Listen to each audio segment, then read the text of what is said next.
Monsieur Kobia. Bonjour Alix. On démarre toujours avec la lutte contre le coronavirus. La directrice de l'Institut Pasteur donne des précisions sur le dépistage de la maladie.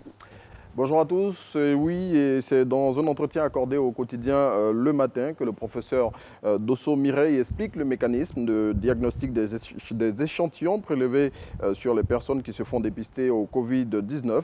Depuis le prélèvement jusqu'au résultat, elle révèle le parcours et les protocoles utilisés. La directrice de cet établissement révèle aussi pourquoi sa structure ne peut réaliser qu'entre 300 et 600 tests par jour. Autre révélation, cette fois-ci faite par l'Inter, qui s'intéresse à un secteur qui ne connaît pas la crise, malgré cette pandémie qui sévit. En effet, il s'agit du business de la mort. Peu importe les situations, ce business tire toujours son épingle du jeu. Le confrère propose dans un reportage dans lequel il révèle néanmoins que la crise sanitaire du coronavirus a un impact sur la manière dont se font les enterrements. Pour mieux apprécier cette situation, il nous conduit dans les cimetières de Yopougon et d'Abobo. Comme quoi, tous les sujets sont traités. Le chef de l'État et le Premier ministre se sont parlé hier. Tout à fait. Alassane Ouattara et Amadou Gon Coulibaly ont eu un entretien par visioconférence.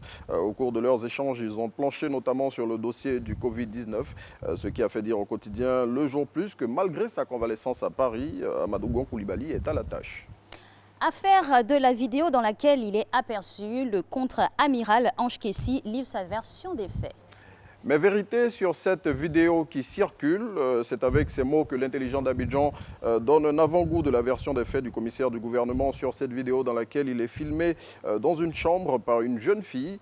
Devant l'ampleur des commentaires suscités par cet élément de moins de 10 secondes qui est devenu viral sur les réseaux sociaux, le haut magistrat monte au créneau. Plus de précisions dans l'intelligent d'Abidjan. C'est sûr que cette affaire a plusieurs saveurs. Alors, des faits étranges se sont produits en début de semaine dans le centre du pays.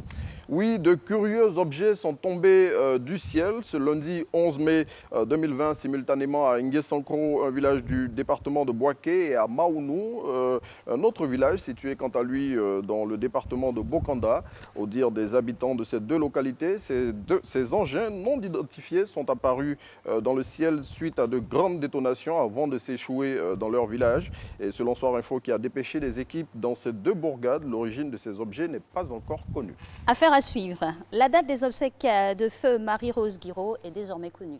Oui, les funérailles de l'artiste, chanteuse et chorégraphe se tiendront du 19 au 31 juillet prochain. L'annonce a été faite au terme d'une rencontre entre le comité d'organisation et la famille de la défunte. Selon les dispositions arrêtées, cette grande actrice de la culture ivoirienne sera inhumée à Kouibli, son village natal dans la région des 18 montagnes. Merci Renaud pour Merci, cette revue de presse. Vous serez bien présent demain. Bien évidemment. Et vous, je vous retrouve le vendredi. C'est bien cela. Vendredi, avec un grand bonheur.